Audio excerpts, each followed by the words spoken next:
Hi friends, good afternoon. ఇప్పుడు morning కాదండి, afternoon నేను వాయిస్ అయితే ఇస్తున్నాను కాబట్టి గుడ్ ఆఫ్టర్నూన్ అన్నాను. పిల్లల్ని అయితే స్కూల్కి పంపించేసి నేను మా మావయ్య వాళ్ళ కొడుకు బాబు పుట్టేదండి 21 రోజున బారసాలు చేస్తారు కదా, అక్కడికైతే వెళ్దామనేసి అయితే పిల్లల్ని అయితే స్కూల్కి పంపించేస్తున్నాను. ఎగ్జామ్స్ అండి పిల్లలకి. సాధారణంగా ఇంకా ఫ్యామిలీ అంతా వెళ్ళాలి అన్న చోటకైతేనే తీసుకెళ్తానండి పిల్లల్ని, లేదంటే స్కూల్కి పంపించేస్తాను. ఇదైతే అమ్మమ్మ వాళ్ళ ఊరు. అండ్ పక్కనే మా ఊరు ఉంటుంది.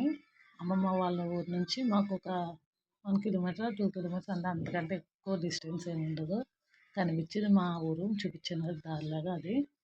అండ్ ఇక్కడ మా ఊర్లో ఇటుక బట్టలు ఫేమస్ అండి, అంటే ఎక్కువగా ఉంటాయి. ఫేమస్ అంటే ఉండండి, ఎక్కువగా ఉంటాయి. అండ్ ఆ ఊర్లో అయితే మొక్కజొన్న బొడ్లు పెండ్లు ఉంటాయి. మేము వచ్చిన ఊరు చాలా బాగున్నాయి. ఇల్లు పాతకాలం ఇల్లు అండి, చాలా రేర్ అనమాట నేను చూడడం. ఎందుకంటే ఎక్కువ కాకినాడలో ఉన్న ఎక్కడైనా ఇప్పుడు కాకినాడనే కాదు, ప్రతి చోట పెద్ద పెద్ద బిల్డింగ్లు కట్టుకుంటున్నారు కానీ అసలు ప్లేస్ అనేది అంటూ ఏమి ఉండదు. నాకైతే ఎక్కువ ప్లేస్ ఉంది పిల్లలు ఆడుకోవడానికన్నా, మనం ఇంట్లో వాళ్ళని కొంచెం టైం స్పెండ్ చేయడానికి ప్లేస్ ఉంటే బెస్ట్ అనిపిస్తుంది నాకు. సో నాకు అలాంటి ఇల్లు అంటే ఇష్టం. పెద్ద బావులు, పెద్ద పెద్ద బావులు ఉన్నాయి. ఇక్కడ సంబరాలు చేస్తారంట. మా పిన్ని అండి, అమ్మ పిన్నిలతోనే వెళ్ళాను. వీళ్ళు నాకు షాక్ తెలుసు యాక్చువల్గా. బారసాల కన్నా దేనికన్నా పట్టు చీరలు కట్టుకుంటారు ఎప్పుడూనే.